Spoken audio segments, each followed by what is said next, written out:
Eu sou Oswaldo Lucon, eu trabalho há 20 anos com aquecimento global. Eu sou um dos autores coordenadores do painel do clima, sou formado em engenharia e direito.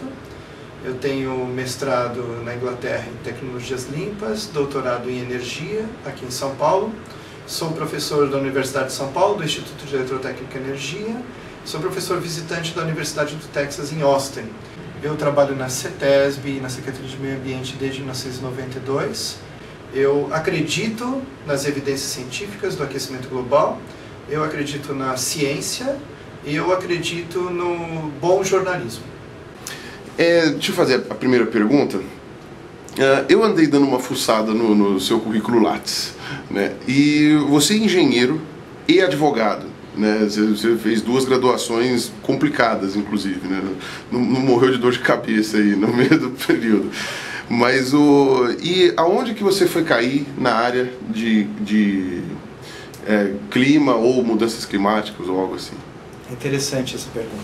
Eu, desde 1992, o ano da Rio, da ECO, eu trabalho para o sistema de meio ambiente de São Paulo, do estado de São Paulo.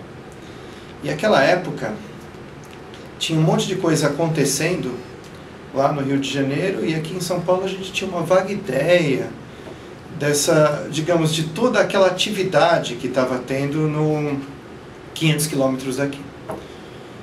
Pouco depois vieram as notícias de que tinham saído alguns documentos, que havia 3 convenções, uma declaração de princípios e que seria preciso reestruturar alguns trabalhos que nós fazíamos na área ambiental.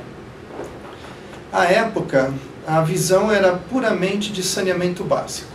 Saneamento básico e controle de fim de tubo, como eles chamam, da poluição do ar. Então era aquela ideia, grosso modo, de botar filtro nas chaminés, né? E o dióxido de carbono, os outros gases de efeito estufa, era uma coisa assim meio esotérica. A proteção da camada de ozônio também, que já tinha vindo desde 1987 com o Protocolo de Montreal, era uma coisa bastante alheia às atividades das agências ambientais. E quando eu comecei a minha carreira, eu trabalhava com tratamento de esgotos. Acontece que determinados sistemas, os chamados anaeróbios, sem presença de oxigênio, produzem um gás chamado metano. E o metano é um dos gases que provocam o aumento do aquecimento global. Como na época as pessoas que trabalhavam com qualidade do ar achavam que as prioridades deveriam ser locais, a administração resolveu formar um time de pessoas que trabalhavam com metano, com gás de aterro, com gás de estação de tratamento de esgoto. Dos resíduos, foi um passo para ir para o setor de energia, porque muitos desses sistemas, eles recuperam o metano para queimá-lo para produzir energia, eletricidade e outras formas de energia. Isso acabou me levando a estudar energia, a estudar tecnologias limpas, engenharia química e de processos, e depois de 20 anos e muito tempo na universidade, acabei trabalhando com regulação. A regulação é uma área complicada, bastante complicada, porque ela precisa abranger tecnologia, precisa ver economia, né, toda a jurisdição, então todo o marco regulatório, né, todo os sistemas de direito do Estado, e isso acabou, digamos, me empurrando a fazer essa graduação. Eu fiz um doutoramento em energia lá com o professor Goldenberg, que foi digamos, um modelo para mim de conduta e de forma de conduzir pesquisas. Desde 1996 eu participo do painel do clima, do IPCC, e quer dizer, esse contato com outros autores também do mundo inteiro acabaram, eu não vou usar a palavra, formatando, digamos, um método de trabalho que eu tento aplicar localmente aqui na jurisdição e na universidade para os alunos. Bom, então, já que você tocou na questão do IPCC, né, eu acho que é mais o rumo que dá para tocar aí as perguntas que eu tenho para te fazer. O IPCC, ele é, assim, os negadores, digamos assim, né, eles envolvem o IPCC numa aura de mistério, né? Dizem que são pessoas mal intencionadas, que manipulam dados, que desviam as pesquisas sérias para os seus interesses nefastos, políticos, econômicos e sei lá o quê. Né? Pelo menos esse é o discurso que a gente ouve deles. Né? Agora, eu gostaria de saber, então, como que, vai, em poucas palavras, digamos assim, como que é o funcionamento do IPCC? O que é o painel do clima, né? E por que as pessoas resolveram fazer? E se realmente tem espaço para quem trabalha nele manipular dado, fazer essas coisas assim, né? Se isso daí tem algum fundo de verdade, apesar de eu já saber a resposta. Olha, não é tão fácil como parece, digamos, manipular dados, porque esses dados eles são submetidos a um processo intensivo de revisões. E os revisores não são, digamos, aqueles escolhidos, não são os vizinhos ou aqueles que torcem para o mesmo time, necessariamente. É assim que funciona a pesquisa científica. A negação do aquecimento global, quer dizer, os argumentos que utilizam os que negam o aquecimento global, eles têm vários fatores motivantes que me cabe discutir, mas se quiser a gente pode até elaborar um pouco acima disso.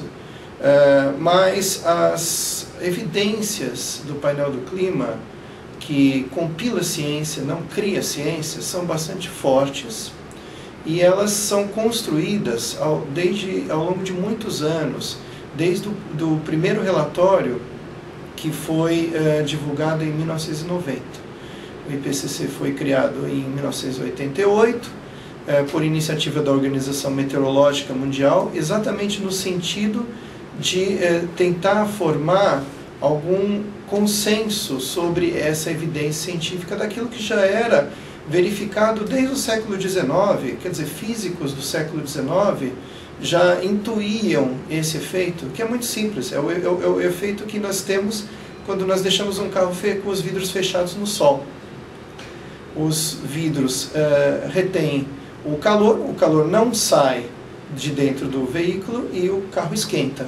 Com o planeta não é diferente e, digamos, medições da própria NASA já verificam que o calor que sai da Terra é menor do que o calor que saía da Terra quando iniciaram os projetos da corrida espacial.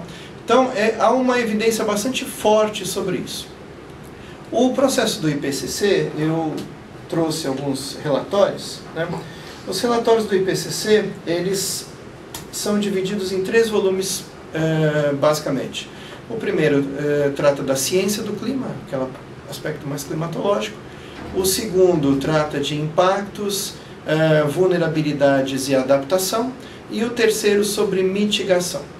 Eu sempre trabalhei com mitigação, porém eu sempre acompanhei o andamento dos demais grupos de trabalho. Os cientistas do IPCC são apontados pelos governos, então todos os governos apontam especialistas numa determinada área.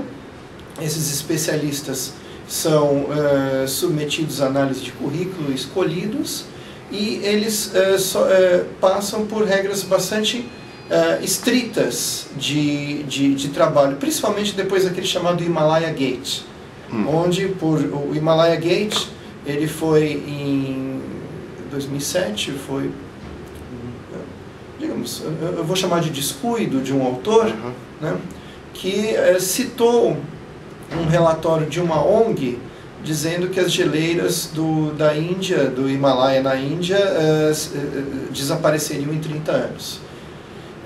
Essa afirmação foi contestada pelo governo indiano, isso foi corrigido e todos os processos do IPCC foram modificados depois desse evento.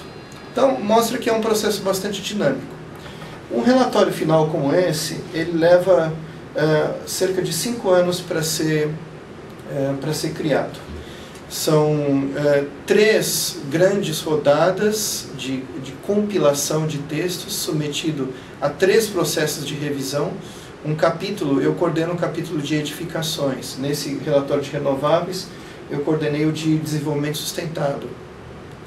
Nós recebíamos cerca de 1.500, 2.000 comentários sobre o capítulo que precisavam ser todos respondidos. Se aceitos, eles precisavam ser incorporados, se rejeitados, precisaria haver uma justificativa.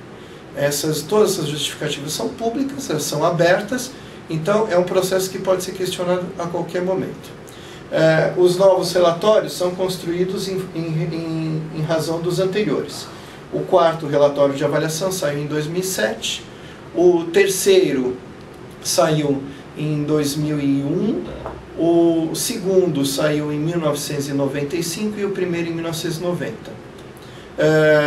Não é uma mera coincidência, as grandes decisões climáticas foram tomadas 2 anos depois. O próximo relatório, o quinto relatório de avaliação, está previsto para 2014, exatamente um ano em que deve ser o ano que vai preceder o limite da decisão sobre um novo regime de governança climática global, que deve entrar em vigor até no mais tardar em 2020.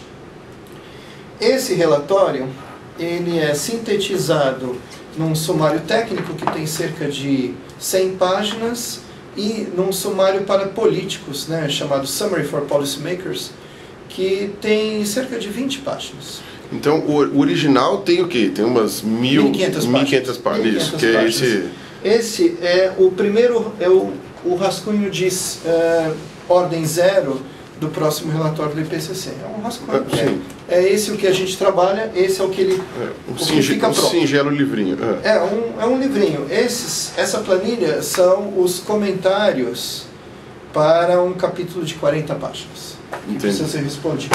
Ou seja, bom, você já falou, né? Às vezes cada texto pode ter mais de 1.000, 2.000, né, comentários que tem que ser respondidos. Né? Todos eles. E o sumário para os políticos, né, ele é submetido a uma sessão plenária. A sessão plenária deste último relatório, o de energias renováveis, foi na cidade de... foi em Abu Dhabi, né? E um parágrafo levou 28 horas para ser aprovado. Era o parágrafo que tratava do uso, da mudança indireta no uso do solo. Um assunto extremamente controverso, extremamente disputado, com muitos, digamos, interesses envolvidos, interesses comerciais. E essa discussão foi feita por representantes de governos, por negociadores de governo. O relatório foi aprovado por consenso, na sua integridade, esse sumário, que é o documento que forma a base para as negociações climáticas mundiais. As opiniões dissonantes, elas precisam necessariamente ser levadas em consideração nos relatórios do IPCC. Então, quer dizer, aqueles que negam o aquecimento global, que devem ter um motivo, né? E eu fiz uma rápida pesquisa peguei na Wikipedia, minutos atrás, né? Eu peguei um gráfico interessante sobre a opinião de cientistas sobre o aquecimento global, sobre que porcentagem acredita que seja causado por humanos e que porcentagem acredita que não seja causado. Os cerca de 5%, de 1 a 5% que... Está na Wikipedia, é só entrar lá. Os 5% ou menos que negam o aquecimento global, eles não chegam a um consenso. E não há nenhuma instituição, digamos, reconhecida que, de uma forma sistemática, endosse essa posição. A única que é citada é a Associação Americana dos Geólogos do Petróleo. Eu não vou fazer nenhum julgamento, mas é a única. Do outro lado, nós temos academias de ciências, diversas academias de ciências. Temos a própria Agência Espacial Americana, a NASA, né? E várias outras. Está aberto, é um documento dinâmico, né? E bastante acessível. Quer dizer, o grande público pode procurá-lo e principalmente consultar as referências. As referências da Wikipedia são mais importantes que a própria Wikipedia. Claro, né? Quem faz também usa essas referências. Esse pequeno relatório, ele forma as bases para a negociação. E na medida em que essas negociações multilaterais, quer dizer, sob os auspícios da ONU, são aprovadas, elas são integradas nos ordenamentos jurídicos dos países. Então, elas viram lei. E, quer dizer, existe uma série de discussões sobre leis que pegam, leis que não pegam, mas eu, de uma forma, digamos, keynesiana, eu acredito que leis devam ser seguidas, até que sejam mudadas, né? Então, existe, quer dizer, o dissenso do aquecimento global ainda não embasou legislações. Entendi. E uma coisa que a gente estava conversando agora há pouco, né? Você comentou que essas discussões que são feitas no IPCC têm que ser corroboradas por todos os países, né? Tem que ter um acordo com todos. Se, sei lá, um país lá, não sei, São Vicente e Granadinas resolve levantar a mão lá, tem que ser ouvido e... Tem que ser ouvido, tem que ser incorporado. E como são as decisões da ONU, né? Sim, sim. E mesmo países que teriam um interesse muito grande em desprovar o aquecimento global, como por exemplo os países árabes, que têm uma produção de petróleo enorme, eles não conseguem achar um argumento, né? Porque até agora, como é que eles fazem? Eles não... Olha, nos últimos 2 anos, eu mudei radicalmente um preconceito que eu tinha com países árabes. Alguns deles são extremamente dinâmicos, né? Eles têm abundantes reservas de combustíveis fósseis, mas lá eles têm uma cidade inteira destinada à pesquisa em energias renováveis. A IRENA, a Agência Internacional de Energias Renováveis, está localizada em Abu Dhabi. Eles têm também a cidade da Ferrari, eles têm, digamos, grifes, tem turismo de primeiro mundo, eles são um polo de viagens aéreas, um hub, as companhias aéreas são extremamente desenvolvidas, e então eles pensam no futuro, eles têm essa visão de futuro e estão de uma forma inteligentemente utilizando os benefícios que obtêm com a exploração de combustíveis fósseis para reverter em conhecimento, em inovação, em diferenciação comercial no curto e no longo prazo. Eles têm, por exemplo, um campus da Sorbonne lá. Sim. Quer dizer, eles não estão brincando em serviço. Então, a ideia que nós fazemos daquele árabe que explora petróleo e anda de carrão é uma visão bastante distorcida do que eles estão fazendo, e muitos aspectos em negociações climáticas têm iniciativa por países árabes. Por exemplo, a Arábia Saudita propôs em 2005 que o protocolo de Kyoto tivesse um mecanismo de sanções pelo descumprimento. Então, quer dizer, é preciso ver muito bem essas análises superficiais, como, por exemplo, de que os Estados Unidos não ratificam Kyoto. Muita inovação vem dos Estados Unidos, quer dizer, todo mundo hoje tem um iPad na mão, mas os veículos eficientes estão vindo de lá. Políticas climáticas ambiciosas no Nordeste americano, na Califórnia, estão ganhando corpo. A opinião pública já tem um posicionamento bastante robusto em favor de estratégias de competitividade e mitigação de emissões de gás de efeito estufa. Quer dizer, há um grande alinhamento que ainda está sendo pouco visto. A Austrália, por exemplo, que demorou para entrar em Kyoto, já se alinhou com a Europa. A China tem programas ambiciosíssimos de transporte eficiente, tem a maior rede de trem-balas do mundo, tem um programa de cap and trade, de comércio de emissões sendo implantado. Então, quer dizer, eles estão se mexendo e os motivantes, além do aquecimento global, são diversos outros. Um deles é segurança energética, outro é inovação, competitividade, né? Isso está evoluindo bastante. E não é negando o aquecimento global que se desenvolve essas estratégias. Então, então, aproveitando que você falou sobre os países do IPCC, quantos países hoje compõem o painel do clima, você sabe? Cerca de 200. Bom, são todos, quase, né? A gente tem 196 países livres. Eu não sei qual não está. Na verdade, eu não sei qual não está. Acho que está até sobrando país aí. E muito importante, o painel ele tem alguns critérios chamado Gender Balance e Geographical Balance. Então precisa haver autores de países de desenvolvimento, precisa ter um equilíbrio entre homens e mulheres, precisa ouvir a visão dos grupos como pequenas ilhas, países menos desenvolvidos. Todos esses pontos de vista precisam necessariamente ser considerados.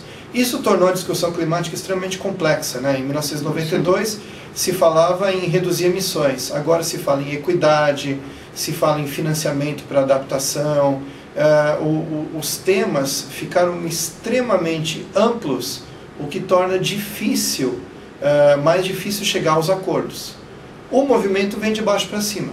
Estados, municípios, governos locais estão tomando suas iniciativas, basta olhar em volta. Quer dizer, ciclovias é um exemplo claro, né? Quer dizer, essa revolução que os ciclistas estão fazendo e que, digamos, de certa forma, os motociclistas também estão fazendo, por questões de espaço, né? Esses próprios limites de espaço, eles já induzem outros tipos de mudança. Um preço maior da gasolina vai induzir outros tipos. E, quer dizer, é simplesmente uma questão de visão de médio prazo, não é nem de longo prazo. É um pouco mais imediatista, um pouco menos imediatista do que, digamos, a próxima refeição ou a próxima eleição. Sim, bom, já que você trabalha com medidas mitigatórias, né, então, não sei, né, está sendo visível esse tipo de coisa, então, agora vamos falar mais de uma coisa mais regional, vamos falar, sei lá, de São Paulo mesmo, que é onde a gente vive aqui. Uhum.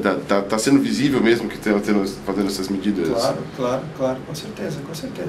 Quer dizer, já há movimentos por transporte público, a sociedade exige transporte público, o empresariado exige um transporte eficiente, eliminação de gargalos.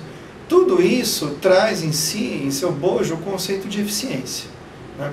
Então, misturando, fazendo o tripé, eficiência, não só no uso de energia, mas de todos os recursos naturais, como água, que vai ser bastante limitado, água doce, água fresca, com energias renováveis, o etanol, que nós conhecemos bem, mas outros, como a bioeletricidade, a energia eólica que está se desenvolvendo, a solar que está crescendo numa razão assim descomunal fora do Brasil e agora está entrando aqui, com as redes inteligentes, isso vai tomar um outro impulso, e avanços tecnológicos, né?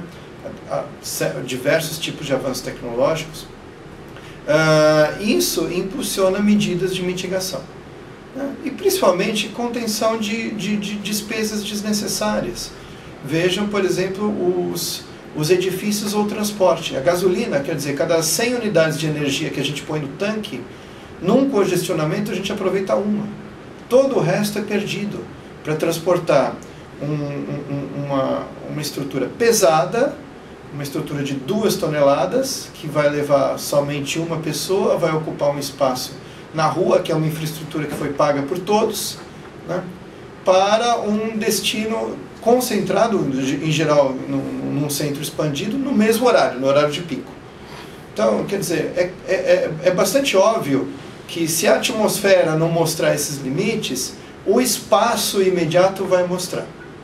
Secas que fazem que promovem quebras de safra, houve uma grande quebra da safra da cana-de-açúcar, que limitou o suprimento de etanol, obrigando o Brasil a importar gasolina.